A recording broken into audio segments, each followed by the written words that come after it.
I'm going in against a guy that's really popular, has come onto the scene and really done a lot for MMA. But I'm going to get in there, and I'm going to, like I said, I've been in this thing since the beginning, and I've done a lot for MMA, and now Kimbo's come in a short time and done a lot for MMA. I get an opportunity to go in there against one of the biggest crowds in MMA history and put a beating on him. And to me, that's important. I'm going out there to make a statement. I'm not just going out to win. I'm going out there to make a statement. You talk about biggest crowds. This is his fan club. This is Miami. This is going to be Florida. This is where he's based out. So how is that going to affect you mentally going into the ring, knowing you're going to hear more cheers for him than opposed to you?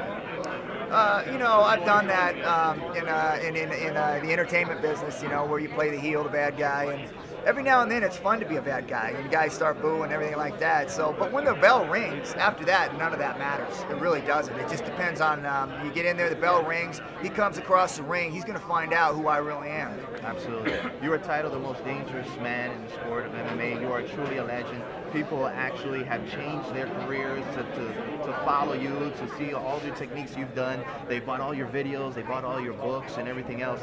What do you say to your fans out there who are trying to mimic you in such a way of the MMA? Do you think that they should go into the ring now and change your way of fighting? Have you changed your way of fighting since the earlier days of the UFC?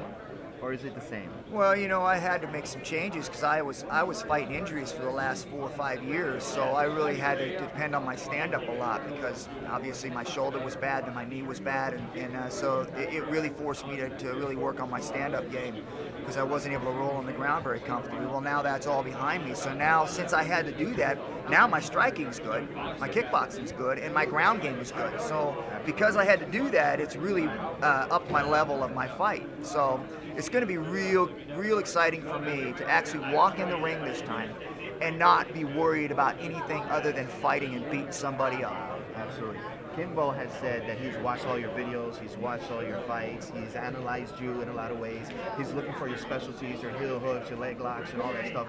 Have you done the same with Kimbo? Have you looked at his internet fights in order to see what his strengths are? Absolutely, and I know what they are. He's one-dimensional. He comes out and he hits hard. He comes out and swings. But, you got to be able to hit your target. And he telegraphs everything he does.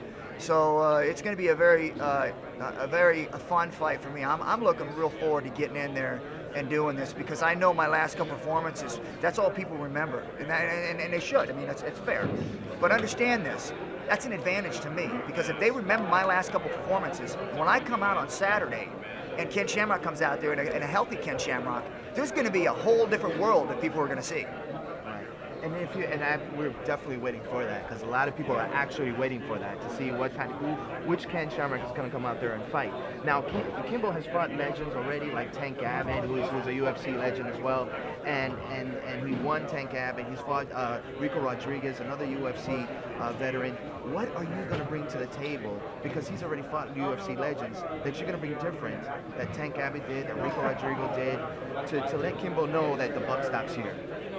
One of them is that I'm going to be in better shape than him. I'm going to be faster than him. I'm just as strong as he is. For my size, I'm real strong.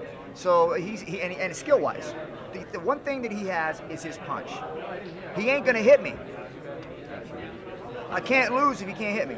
Absolutely, absolutely. Well, we talk about Kimbo's fans here in Miami, but you do have fans as well here in Canada. We want to make sure that you're treated well here in Miami and that you have a great time on Saturday. We look forward to your fight. We thank you for everything you've done to this sport. You are a true legend in this sport, and we know that it's going to be an exciting fight. We know that, and you're going to bring a lot to the table. Ken, thank you so much for the interview. We thank you so much for everything you've done. Thanks, man. I appreciate it. It's Frank from MMA2theMax. Talk to you guys soon. Thank you. Thank you so much.